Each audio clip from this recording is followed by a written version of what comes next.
നമസ്കാരം. മലയാളി വാർത്തയിലേക്ക് സ്വാഗതം. ഇന്ന് സംസ്ഥാനത്തിലെ വിവിധ ജില്ലകളിൽ ചൂട് കൂടുമെന്ന മുന്നറിയിപ്പ്. കോഴിക്കോട് ജില്ലയിൽ ഉയർന്ന താപനില 38 ഡിഗ്രി സെൽഷ്യസ് വരെ ആകുമെന്നാണ് അറിയിപ്പ്. പാലക്കാട്, കണ്ണൂർ ജില്ലകളിൽ ഉയർന്ന താപനില 37 ഡിഗ്രി സെൽഷ്യസും തൃശൂർ, മലപ്പുറം, കാസർഗോഡ് ജില്ലകളിൽ ഉയർന്ന താപനില 36 ഡിഗ്രി സെൽഷ്യസ് വരെയും ഉയരാൻ സാധ്യതയെന്ന് കേന്ദ്ര കാലാവസ്ഥാ വകുപ്പ് അറിയിക്കുന്നു. ഉയർന്ന താപനിലയും ഈർപ്പമുള്ള വായുവും കാരണം ഈ ജില്ലകളിൽ മലയോര മേഖലകളിൽ ഒഴികെ ഇന്ന് അസ്വസ്ഥതയുമുള്ള കാലാവസ്ഥയ്ക്ക് സാധ്യതയുണ്ട്. കള്ളക്കടൽ തീരമേഖലകളിൽ ജാഗ്രതാ നിർദ്ദേശമുണ്ട്.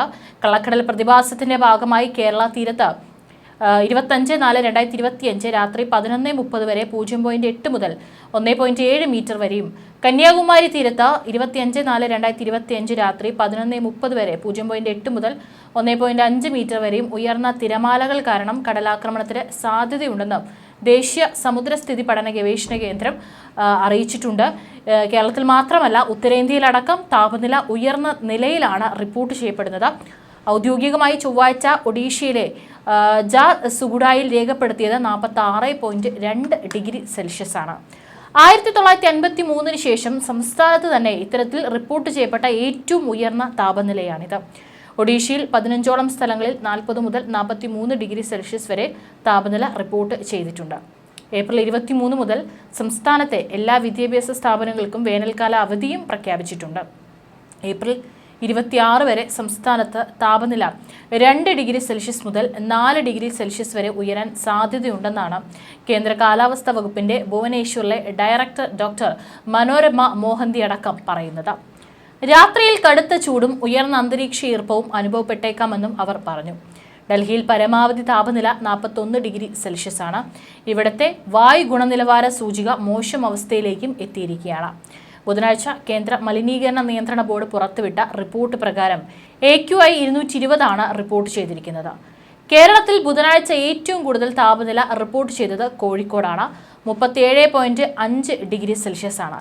കേരളത്തിൽ അന്തരീക്ഷ ഈർപ്പത്തിന്റെ സ്വാധീനം കാരണം പുഴുങ്ങിയ അന്തരീക്ഷ സ്ഥിതി വരും ദിവസങ്ങളിലും തുടരുമെന്നുള്ളതാണ്.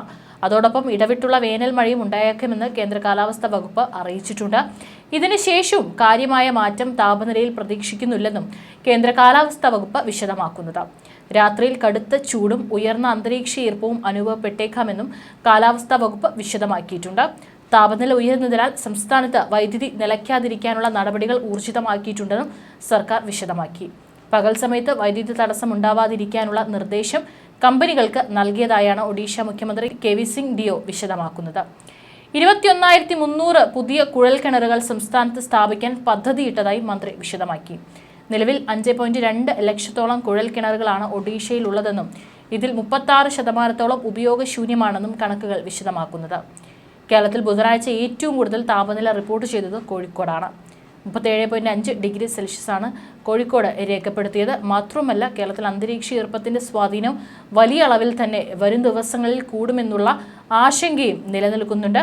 മഴ സാധ്യത പറയുന്നുണ്ടെങ്കിലും അതിനേക്കാൾ ഇരട്ടിയിലധികം ചൂടാണ് റിപ്പോർട്ട് ചെയ്യുന്നത്. കനത്ത വേനലിനെ തുടർന്ന് മഹാരാഷ്ട്രയിൽ ജലക്ഷാമം രൂക്ഷമായി വരികയാണ്. കിണറുകളും കൈപ്പൈപ്പുകളും വറ്റി വരേണ്ട നിലയിലാണ്. ഈ സാഹചര്യത്തിൽ കുടിവെള്ളത്തിനായി ഗ്രാമവാസികൾ കിലോമീറ്ററുകൾ നടക്കുകയാണ്. യുവത്മാൾ ജില്ലയിലെ അർണി താലൂക്കിൽ സ്ത്രീകൾ കുടിവെള്ളത്തിനായി 3 കിലോമീറ്റർ വരെ കഠിനപാതയിലൂടെ നടക്കുകയാണ്. നാസിക്കിലെ ബൊരിച്ചിവാരി ഗ്രാമത്തിലെ സ്ഥിതിയും അതിദയനീയമാണ്. ആഴമുള്ള കിണറിന്റെ അടിത്തട്ടിലുള്ള വെള്ളം ശേഖരിക്കാനായി സ്ത്രീകൾ കയർ മാർഗം ഇറങ്ങുകയാണ്. ചെളി കലർന്നതാണെങ്കിൽ പോലും വെള്ളം കിട്ടിയാൽ മതിയെന്ന നിലയിലാണ് ഇവിടുത്തെ ജനങ്ങൾ.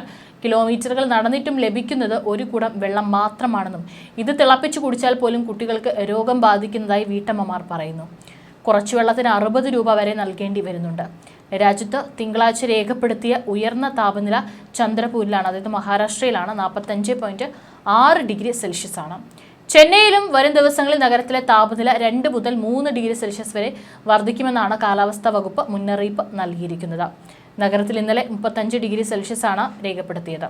കഴിഞ്ഞ ആഴ്ച പെയ്ത വേനൽ മഴയെ തുടർന്ന് സംസ്ഥാനത്താകെ താപനിലയിൽ കുറവ് അനുഭവപ്പെട്ടിരുന്നു.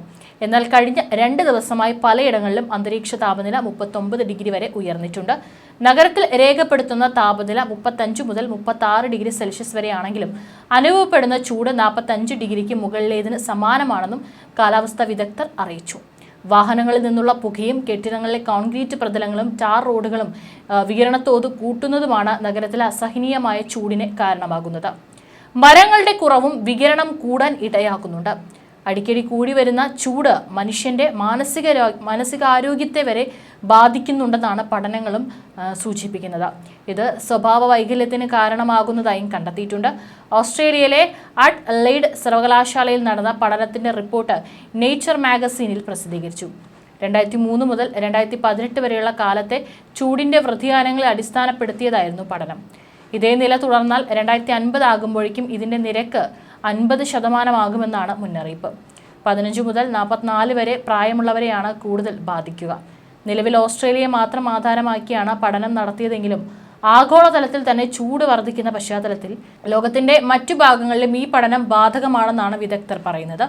ചൂട് കൂടുന്ന സാഹചര്യങ്ങളിൽ ആദ്യം അമിത സമ്മർദ്ദം, വൈകാരിക നിയന്ത്രണങ്ങൾ നഷ്ടമാവുക, വൈജ്ഞാനിക പ്രവർത്തനങ്ങളുടെ അപജയം, പെരുമാറ്റ പ്രശ്നങ്ങൾ തുടങ്ങിയവ കൂടി വരുന്നതായാണ് കണ്ടെത്തിയത്. കൂടാതെ ഇക്കൂട്ടരിൽ മദ്യപാനം, മറ്റ് ലഹരി വസ്തുക്കൾ തുടങ്ങിയവയിലേക്ക് ആകൃഷ്ടരാവുക, അമിത ഉത്കണ്ഠ, ബൈപോളാർ ഡിസോർഡർ, വിഷാദം, സ്കിസോഫ്രീനിയ തുടങ്ങിയ മാനസിക ആരോഗ്യ പ്രശ്നങ്ങളും കണ്ടെത്തിയിട്ടുണ്ട്.